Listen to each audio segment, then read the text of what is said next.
అందరికీ నమస్కారం. న్యూస్ కార్కి స్వాగతం.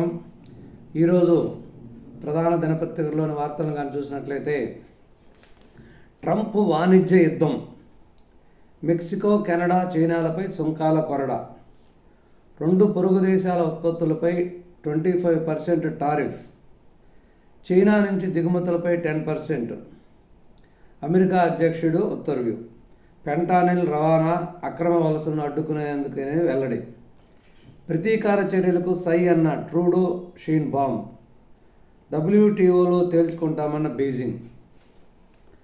ట్రంప్ అధ్యక్షుగా ప్రమాణ స్వీకారం చేసిన తర్వాత తమ మార్కు పాలన చూపిస్తున్నాడు, ప్రపంచాన్ని హడలెత్తించే కార్యక్రమంగా కూడా కొనసాగిస్తున్నాడని చెప్పుకోవచ్చు. అంటే అమెరికాకి పొరుగు దేశాలుగా ఉన్నటువంటి మెక్సికో, కెనడా మీద సుంకాల కొరడ విధించడం జరిగింది. పొరుగు దేశ ఉత్పత్తులు అంటే పొరుగు దేశాల నుంచి ఉత్పత్తి అయి తమ దేశంలోకి వచ్చేటటువంటి వస్తువుల మీద 25% సుంకం అనేది విధించడం జరిగింది. చైనా నుంచి దిగుమతి అయ్యే వస్తువులన్నిటి మీద 10% విధించడం జరిగింది. వీటి మీద అధ్యక్షులు ఉత్తర్వులు జారీ చేయడం జరిగింది. సుంకాలతో బెదిరింపులు తగవు చైనా. సుంకాలు మీరు వేసేంత మాత్రాన మేము భయపడం, అటువంటి బెదిరింపులకు భయపడం, దీన్ని WTOలోనే తేల్చుకుంటామన్న చైనా అధ్యక్షులు. జగన్ పాపం జనానికి శాపం, కడప సౌర విద్యుత్ ప్రాజెక్టులపై PSAలు పెండింగ్ పెట్టిన ఫలితం. ఇప్పుడు BCD GST పేరిట అదనపు మోత, ప్రజలపై 2775 కోట్ల భారం. అప్పుడు నెత్తి నీరు కొట్టుకున్నా కూడా BPLని అతన్ని రద్దు చేయడం జరిగింది. దానివల్ల అప్పుడు పెనాల్టీ పడింది. ఏదైతేనేమి సౌర విద్యుత్తు జగన్ చేసిన కార్యకలాపాల వల్ల సౌర విద్యుత్ మీద ఆంధ్రప్రదేశ్ రాష్ట్రానికి పోడ్చలేనటువంటి నష్టం జరిగింది. ఈ BCD GST పేరిట అదనంగా దాదాపు 2775 కోట్ల భారం అదనంగా పడిందని తెలుస్తున్నది. అమ్మాయిల్ అదుర్స్ ఫైనల్లో దక్షిణాఫ్రికాపై విజయం, త్రిషా ఆల్రౌండర్ జోరు. అండర్-19 మహిళల ప్రపంచ కప్ విజేత భారత్. దక్షిణాఫ్రికాలో జరిగినటువంటి అండర్-19 ప్రపంచ క్రికెట్ కప్ విజేతలలో భారత్ అనేది విజయం సాధించడం జరిగింది. ఇందులో త్రిషా అనే ఆల్రౌండర్ ప్రతిభ చూపించి భారత గెలుపులో ప్రముఖ పాత్ర వహించినట్టు తెలుస్తుంది.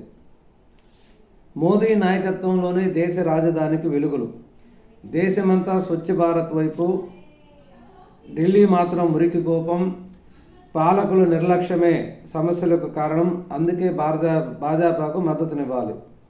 ఢిల్లీ ఓటర్లకు ఏపీ సీఎం చంద్రబాబు పిలుపు. ఢిల్లీలో జరిగేటటువంటి ఎలక్షన్లలో అక్కడ తెలుగువారి దగ్గర ప్రచారం చేయడానికి ఆంధ్రప్రదేశ్ ముఖ్యమంత్రి చంద్రబాబు నాయుడు వెళ్ళడం జరిగింది. దేశమంతా స్వచ్ఛ భారత్ వైపు చూస్తుంటే ఢిల్లీ మాత్రం మురికి కోపం వైపు జరుగుతుంది. ఢిల్లీ అభివృద్ధి చెందాలంటే డబుల్ ఇంజన్ పరిపాలన కావాలి అని చెప్పడం జరిగింది. దాని ఫలితంగా చంద్రబాబు నాయుడు ఒక 2 రోజులు ఢిల్లీ పర్యటనకు వెళ్ళడం జరిగింది. మరి ఈ పరిపాలన, ఈ యొక్క ప్రచార ప్రభావం తెలుగువారి మీద ఎంతవరకు ఉంటుందో రాబోయే ఎలక్షన్లోనే తెలుసుకునే అవకాశం ఉంది. ఇది ఈనాడు దినపత్రికలో వచ్చినటువంటి వార్తలు. అదే సాక్షి దినపత్రికను తీసుకున్నట్లయితే, మనమిత్ర మరో మారీచుడే, నాడు సేవామిత్ర నేడు మనమిత్ర, పేర్లు మారిన కుట్రలు మాత్రం అవే.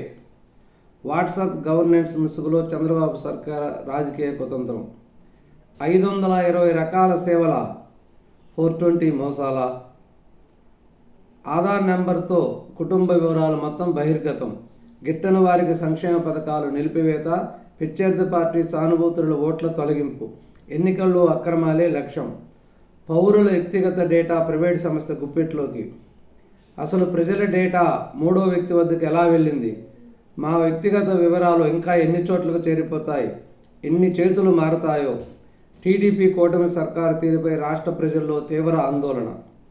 ఈ ప్రభుత్వానికి నిజంగానే చిత్తశుద్ధి ఉంటే దిశ యాప్ తరహాలోనే సర్కారే స్వయంగా రూపొందించింది ఎందుకు నిర్వహించడం లేదని మండిపాడు. 2019 ఎన్నికల ముందు కూడా టీడీపీ ఇవే కుట్రలు. టీడీపీ సేవామిత్ర యాప్ ద్వారా డేటా చోరీ, 35 లక్షల ఓట్ల తొలగింపు పన్నాగం. ఈసారి మనమిత్ర పేరిట కుట్రలకు మరింత పొదును. ఆధార్ ఐటీ చట్టాల ఉల్లంఘన, సుప్రీంకోర్టు తీరు బేఖాతారు, బరితెగించిన బాబు ప్రభుత్వం. ఇది నిజంగా సాక్షి దినపత్రిక ఎంత అబద్ధాలు ఎంత కుట్రలు చేస్తుందంటే, ఆంధ్రప్రదేశ్లో గత 3 రోజుల ముందుగా వచ్చినటువంటి వాట్సాప్ సేవల వినియోగం ప్రజలు చాలా హ్యాపీగా ఉన్నారు. ఎందుకంటే చాలా హ్యాపీగా సింపుల్గా ఉన్నారు. అసలు ఎవరు మూడో వ్యక్తితో అవసరం లేదు. వాట్సాప్లో ఎటువంటి సేవ కావాలన్నా అక్కడ టైప్ చేసినట్లయితే వెంటనే దానికి సంబంధించిన మెనూ వస్తుంది. దాంట్లో మనం ఎంట్రీ చేసినట్లయితే వెంటనే మనకి దాని రిజల్ట్స్ వస్తుంది. 1, 2, 3 రోజుల్లో మనకు కావాల్సిన సర్టిఫికేట్లు కూడా వచ్చేటటువంటి అవకాశం ఉంది. దాని గురించి పూర్తి డీటెయిల్స్ మళ్ళీ కూడా ఒక వీడియోలో మాట్లాడదాం. కానీ జగన్ చేసింది ఆధార్, ఇప్పుడు వాలంటరీ వ్యవస్థ పెట్టి అందరు ఆధార్ కార్డు తీసుకోవడానికి దాన్ని ఏమంటారు, అరా డేటా చోరీ అని అనరా? అంటే ఆ శ్రమ కూడా లేకుండా, సచివాలయ చుట్టూ తిరిగేటటువంటి అవసరం కూడా లేకుండా వాట్సాప్ సేవలు ఎవరింట్లో వాళ్ళు ఉండి అక్కడ హాయిని పెట్టినట్లయితే కావాల్సిన మెసేజ్ వస్తుంది. నీకు ఏ సర్వీస్ కావాలంటే ఆ సర్వీస్ తీసుకోవచ్చు, ఈవెన్ కరెంటు బిల్లులతో సహా. కాబట్టి ఇప్పుడు వచ్చి 2-3 రోజులైనా కూడా నేను ఎంక్వైరీ చేసిన దాంట్లో చాలామంది వాట్సాప్ సేవలు అనేది చాలా హ్యాపీగా, చాలా అందుబాటులో, చాలా ఈజీగా, సులభతరంగా ఉందని అందరూ సంతోషం వ్యక్తం చేస్తున్నారు. దీన్ని 420 మోసాలతో పోల్చి ఇక్కడ బ్యానర్ హెడ్డింగ్ పెట్టి రాయటం అనేది కూడా మరీ విడ్డూరం. కాబట్టి ఇకైనా ఇటువంటి రాయటం మానుకోవాలి. రాష్ట్రంలో ప్రజాస్వామ్యాన్ని కాపాడండి. కార్పొరేషన్లో, మున్సిపాలిటీ ఎన్నికల్లో పోటీ చేస్తున్న అభ్యర్థులను బాబు సర్కార్ బెదిరిస్తుంది. తిరుపతి డిప్యూటీ మేయర్ అభ్యర్థిని ప్రకటిస్తే వెంటనే అతన్ని ఆస్తులను ధ్వంసం చేసింది. రాష్ట్ర ఎన్నికల కమిషన్ నీలం సాహ్నికి ఫిర్యాదు చేస్తున్న వైఎస్ఆర్సీపీ నేతలు. పోటీ చేయడానికి వీల్లేదంటూ బెదిరించింది. సంఖ్యాబలం లేకపోయినా అధికారాన్ని లాక్కునేందుకు అరాచకం సృష్టిస్తుంది. మాజీ మంత్రి అంబటి, వెల్లంపల్లి వైఎస్ఆర్సీపీ నేతల ఆగ్రహం. టీడీపీ నేతల ఆగడాలపై రాష్ట్ర ఎన్నికల కమిషన్కు ఫిర్యాదు. విప్పు ఉల్లంఘించిన వారు డిస్క్వాలిఫై అవుతారని వెల్లడి. ఇప్పుడు రాష్ట్ర ఎన్నికల కమిషనర్గా ఉన్నటువంటి అప్పుడు జగన్ ప్రభుత్వంలో ప్రధాన కార్యదర్శిగా పనిచేసినటువంటి నీలం సాహ్నికి ఈరోజు వైఎస్ఆర్సీపీ నేతలు నిన్న కంప్లైంట్ ఇవ్వడం జరిగింది. అంటే తెలుగుదేశం వాళ్ళు మమ్మల్ని పోటీ చేయనట్లేదు, పోటీ చేస్తున్న అభ్యర్థులను బెదిరిస్తుంది, పోటీ చేసే అభ్యర్థుల యొక్క ఆస్తులను ధ్వంసం చేస్తుంది అని కంప్లైంట్ చేసి ప్రజాస్వామ్యాన్ని కాపాడండి అని రిపోర్ట్ ఇవ్వడం జరిగింది. ఎందుకంటే ఈ 5 సంవత్సరాలు వాళ్ళు ఇదే పని చేశారు. ఈ 5 సంవత్సరాలు వాళ్ళు చేసిన పనిని ఇప్పుడు ప్రభుత్వం కూడా చేస్తుందని ముందే ఊహించుకొని దానికి మీద కంప్లైంట్ ఇచ్చారు. మనం గత 15 సంవత్సరాలు చంద్రబాబు నాయుడు యొక్క ప్రభుత్వ పరిపాలన మనం చూసాం. ఎక్కడా కూడా ఇటువంటి అరాచకాలు లేవు. ఒప్పుకునేవారు కాదు అసలు చంద్రబాబు నాయుడు గారు. కేవలం గత 5 సంవత్సరాల పాటే ఆంధ్రప్రదేశ్లో ఇటువంటి అరాచకాలు చూసినాం. ప్రతిపక్షాన్ని పోటీ చేయకుండా బెదిరించి వాళ్ళ దారికి తెచ్చుకొని వేసిన నామినేషన్లు కూడా ఉపసరించుకునే విధానాన్ని గత 5 సంవత్సరాలు చూసాం. అంతకుముందు ఎప్పుడూ కూడా ఇటువంటి వ్యవహారాలు ఆంధ్రప్రదేశ్ రాష్ట్రంలో, ఉమ్మడి ఆంధ్రప్రదేశ్ కానీ విడిపోయిన ఆంధ్రప్రదేశ్ రాష్ట్రంలో కానీ మనం చూడలేదని చెప్పుకోవచ్చు. ప్రభుత్వం ఏదైనా, కాంగ్రెస్ ప్రభుత్వం కావచ్చు, తెలుగుదేశం ప్రభుత్వం కావచ్చు, ప్రభుత్వం ఏదైనా కూడా ఇంత గత 5 సంవత్సరాలలో బరి తెగించినట్టు వ్యవహారం ఎప్పుడు కూడా చూడలేదు, ఇక ముందు కూడా చూడబోరు. కాబట్టి మీరు చేసిన తప్పులను ఎదుటోళ్ళు చేస్తారని ముందే ఊహించుకొని కంప్లైంట్ ఇవ్వడం అనేది మరీ విడ్డూరంగా ఉంది. అటువంటి పద్ధతులు మానుకోండి, ప్రజాస్వామ్యయుతంగా వ్యవహరించండి.